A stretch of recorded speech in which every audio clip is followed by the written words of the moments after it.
सभी वरिष्ठ पदाधिकारियों, विधायक, हमारे प्रदेश अध्यक्ष, राजस्थान के हमारे कार्यकर्ता, धौलपुर की इस धरती पे जो बुद्धिजीवी यहाँ आए हैं, किसान परिवारों की अगली पीढ़ियाँ यहाँ मौजूद हैं, मेरी माता बहनें अच्छी संख्या में यहाँ आई।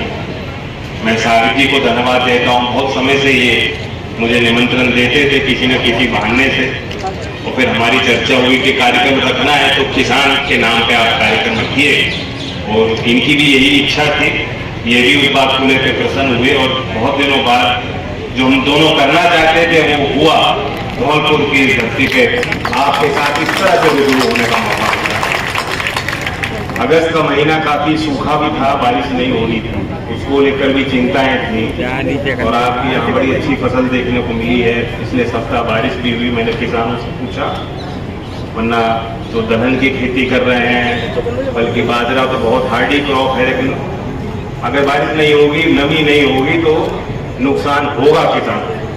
लेकिन अच्छा लगा पूछ के। रास्ते में कई जगह स्वागत हुए, लोगों ने मुझे रोका, मैंने उनसे पूछा तुम ठीक हो, गांव ठीक है, शांति है, खेती ठीक है, तो सब ने मुस्कुराते हुए आशीर्वाद दिया और इस काफिले को यहाँ तक पहुँचाया। किसान इस देश में जिसे अन्नदाता कहते हैं, वाकई परेशान है। परेशानियों का, समस्याओं का तो पहाड़ है। रोज वो तय करता है कि मैं चढ़ाई करूंगा, रोज ठोकर खाता है, रोज जो ये सोचता था कि मेरे चाहने वाले हैं, ये मेरी सुरक्षा करने वाले हैं, जिन्हें मैंने मौका दिया है, मेरी मदद करेंगे, ये राहगीर मेरी मदद करेंगे, रोज उनसे जो है वो ठुकराया जाता है। लेकिन फिर नए सवेरे की उम्मीद में फिर उठता है, फिर खेत में जाता है, फिर मेहनत करता है। ये किसान का और किसानी का जीवन है। और उस किसान की परिभाषा में गांव में मजदूर भी आते हैं। मेरी नजर में गांव में जो दूसरे काम से जुड़े हुए लोग हैं वो भी उसी परिभाषा में आते हैं, क्योंकि वाकई किसान के जेब में जब कोई आमदनी आती है तो खर्चा करने लायक होता है, तो बचत करने की उसकी हैसियत नहीं, वो खर्चा करता है। और वो जो 10 रुपए 20 रुपए खर्च कर रहा है, उसका लाभ उसकी बस्ती में जो दूसरे कार्य से जुड़े हुए लोग हैं, जो मजदूर हैं, जो कामगार हैं, उन सबको भी लाभ मिलता है। अभी भी देश में बहुत चीज बदल गई। आधुनिक भारत है। कुछ लोग नया भारत का नारा दे रहे हैं। अब नया भारत में क्या क्या खराब चीजें हो रही है वो भी हम लोगों के नजर में आ रही है। लेकिन जैसा भी है, देश बदल रहा है। लेकिन ये चीज अभी भी सही है कि अगर देश को वाकई तरक्की करनी है तो जो चौधरी चरण सिंह जी कहा करते थे कि देश के विकास का, जो देश की तरक्की का रास्ता है, खेत और खैरन से हो जाता है, आज भी वो सही है। सरकारों ने अनदेखी की। मोदी जी देश के प्रधानमंत्री हैं। अब वो घड़ी आ गई है कि लोग उनसे सवाल करें और उनको अपना हिसाब भी देना पड़ेगा और जवाब भी देने पड़ेंगे। कहां कमी पेशी हुई? मैं तो ये कहता हूं, खुला आरोप लगाता हूं कि उनकी नीयत में ही खो। नीतियां तो ठीक ठाक बनाई होंगी तो नीति बनाने वाले वो नहीं है, वो सरकारी तंत्र है जो 20 साल से लगा हुआ है, वही विशेषज्ञ है। उनकी नीति में जो खराबी थी, साथ साथ नीयत में बहुत बड़ी थी। 3 कानून लाए, उस कानून का विरोध यहाँ के किसानों ने, जब किसानों ने अलग अलग दिल्ली के मोर्चे संभाले थे तो धौलपुर की जमीन पे भी किसानों में बहुत बड़ा विवाद है। यहाँ से ट्रैक्टर निकाल के लोग निकल थे, हम मोर्चे जो लोग संभाल रहे हैं किसान, वो हमारा खून है, हम उनके साथ खड़े हैं।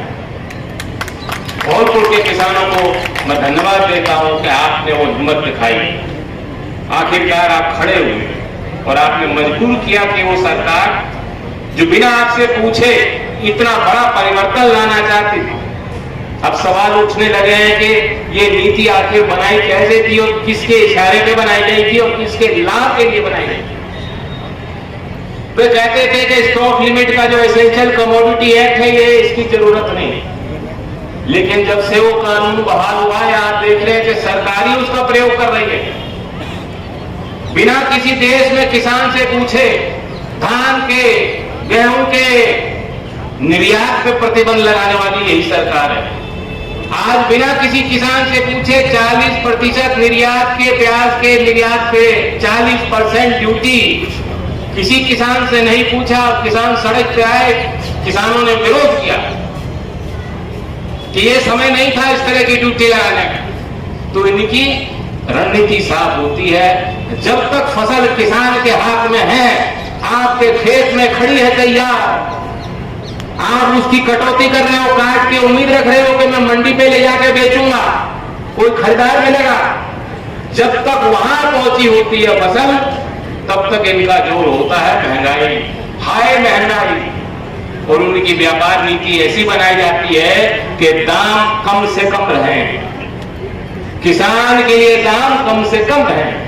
और जैसे ही जो इनके लॉबी के लोग हैं, जो बड़ा व्यापार देखते हैं, जैसे ही उनके हाथ में पहुंच जाता है और वो अंतरराष्ट्रीय लेवल पे करार कर देते हैं, तो आप देखो कहेंगे अरे निर्यात खोल दो, निर्यात खोल दो, व्यापार खोल दो।